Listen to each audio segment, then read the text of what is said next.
इतनी खूबसूरत थी कि एक बार देखने पर लोग उन्हें पलटकर जरूर देखते थे। बड़ी बड़ी आंखें और इंडियन ट्रेडिशनल चेहरा, मुझे प्यार में हंसी सी ने कोई अप्सरा सामने खड़ी हो। सोमवार को हम मिले, मंगलवार को नैन। आज हम बात कर रहे हैं बॉलीवुड की बेहद खूबसूरत और टैलेंटेड एक्ट्रेस सुलक्षणा पंडित की।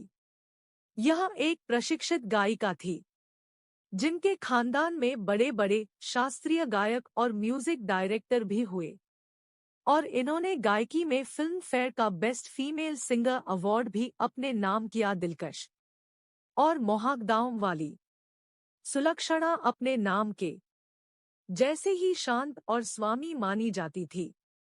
ये एक प्रतिष्ठित परिवार से थी और इनके पिता प्रताप नारायण पंडे जाने माने शास्त्रीय गायक थे। सुप्रसिद्ध गायक पंडित जसराज इनके सगे चाचा थे।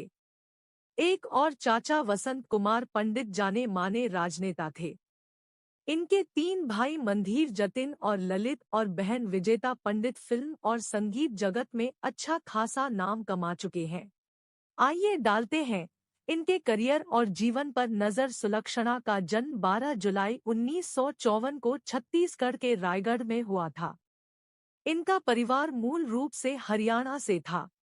सुलक्षणा संगीत घराने से ताल्लुक रखती थी और यही कारण था कि ये भी एक बेहतरीन गायिका बनी। कम ही लोग जानते हैं कि सुलक्षणा ने मात्र 9 साल की उम्र में गाना शुरू कर दिया था। जब आती होगी याद मेरी, तेरा दिल तो। शुरुआत में यह स्टेज शो करती थी। फिल्मों में सुलक्षणा का सिंगिंग करियर 1967 में आई फिल्म तकदीर से शुरू हुआ। इस फिल्म में इन्होंने लता मंगेशकर के साथ साथ समंदर पार से गाना गाया था। बाद इन्होंने कई फिल्मों में बतौर प्रिय बैक सिंगर अपनी आवाज दी थी। 1975 में आई फिल्म उलझन में इन्हें गायिका के साथ साथ अभिनेत्री बनने का मौका मिला। ये एक मिस्ट्री थ्रिलर फिल्म थी और इसमें उनके ऑपोजिट हीरो थे संजीव कुमार। सुलक्षणा एक्टिंग में नहीं थी, लेकिन संजीव कुमार ने उन्हें काफी सपोर्ट किया। सुलक्षणा उनसे बेहद प्रभावित हुए और उन्हें अपना दिल दे बैठ। इसके बाद सुलक्षणा पंडित के लिए फिल्मों के दरवाजे 2 दिशाओं में खुल गए। उन्होंने बतौर एक्ट्रेस 30 फिल्मों में अभिनय किया।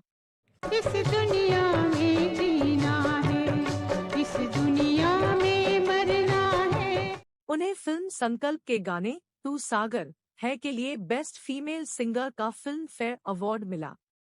80 के दशक में उनकी कई फिल्मों ने बॉक्स ऑफिस पर तहलका मचा दिया।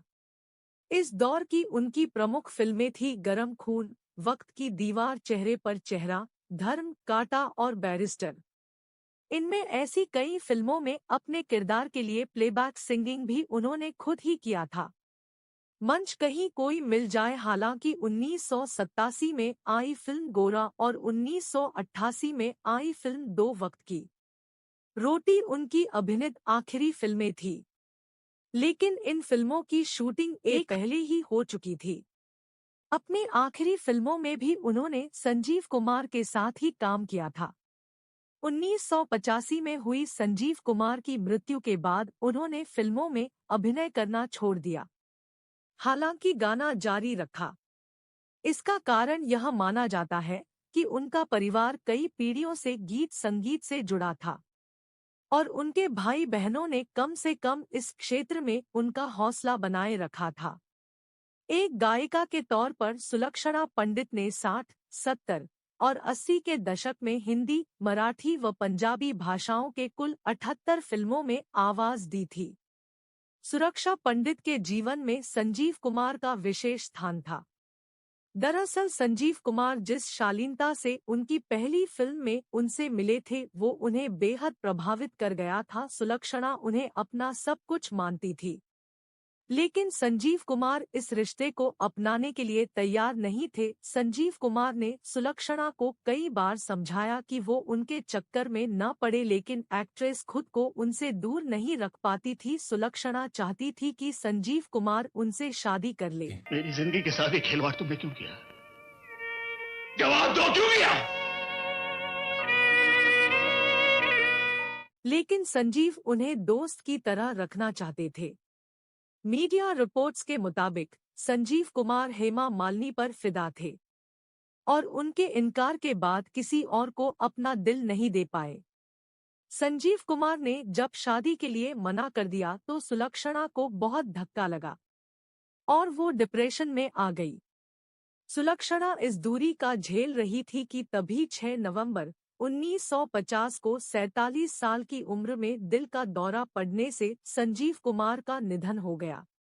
इस हादसे ने सुरक्षा को इतना गहरा धक्का पहुंचाया कि वो अपना मानसिक संतुलन खो बैठे। आज पहली बार हुआ जीवन से प्यार, जीवन से प्यार। उन दिनों मीडिया को दिए एक इंटरव्यू में विजेता पंडित ने बताया था कि दीदी पागल नहीं हुई थी, बल्कि संजीव कुमार ने जब शादी करने से मना कर दिया तो डिप्रेशन में चली गई थी।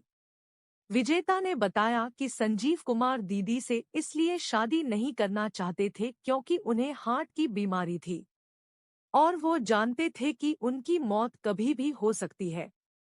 ऐसे में वो दीदी की जिंदगी बर्बाद नहीं करना चाहते थे।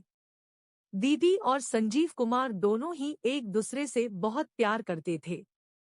हालांकि कुछ साल पहले दिए मीडिया को दूसरे इंटरव्यू में विजेता ने संजीव कुमार पर आरोप लगाया कि संजीव कुमार ने उनकी बहन को धोखा दिया था। इस वजह से उनकी दीदी अपना मानसिक संतुलन खो बैठी थी। मीडिया रिपोर्ट्स के मुताबिक सुलक्षणा की हालत इतनी खराब हो गई थी कि वो अपनों को पहचान भी नहीं पा रही थी। दुनिया से जाने के बाद सुलक्षणा का मानसिक कष्ट बढ़ता ही गया और एक समय ऐसा भी आ गया कि उनके पास कोई काम नहीं था और पैसे की कमी के चलते उन्हें अपना घर तक बेचने की नौबत आ गई। तब एक्टर जितेंद्र ने उनकी मदद की थी। 1979 में फिल्म खानदान में सुलक्षणा ने जितेंद्र के साथ काम किया था और वो उनके अच्छे दोस्त बन गए थे। इस दुनिया में जीना है, इस दुनिया में मरना है। एक रिपोर्ट के मुताबिक सुलक्षणा 2006 से अपनी बहन विजेता पंडित के साथ ही रह रही है। हालांकि एक बार बाथरूम में गिरने की वजह से उनकी हिप बोन टूट गई और इस वजह से वो आज भी ठीक से चल नहीं पाती। वो अपने कमरे में अलग रहती है और दूसरों से बिल्कुल भी नहीं मिलती। सुलक्षणा को आखिरी बार पब्लिकली विजेता के दिवंगत पति म्यूजिक डायरेक्टर आदेश श्रीवास्तव की मौत के बाद उनकी प्रार्थना सभा में देखा गया था। सुलक्षणा पंडित की अब तस्वीरों को देख करके शायद आप यकीन भी नहीं कर सकते कि वो वही खूबसूरत एक्ट्रेस है जिन्हें देख करके कभी लोगों की धड़कनें रुक जाती थी। हमारी यही प्रार्थना है कि सुलक्षणा पंडित जल्दी स्वस्थ हो जाए और बाकी का जीवन खुशहाल बिताए। तो दोस्तों, आपको आज का हमारा ये वीडियो कैसा लगा हमें कमेंट बॉक्स में जरूर बताएं। साथ ही सुलक्षणा पंडित से जुड़ी कोई और जानकारी आपके पास हो तो कमेंट के माध्यम से सुलक्षणा के दूसरे फैंस तक जरूर पहुंचाएं। तो अगले वीडियो में किसी और बेबाद बॉलीवुड की के साथ आपसे फिर होगी मुलाकात।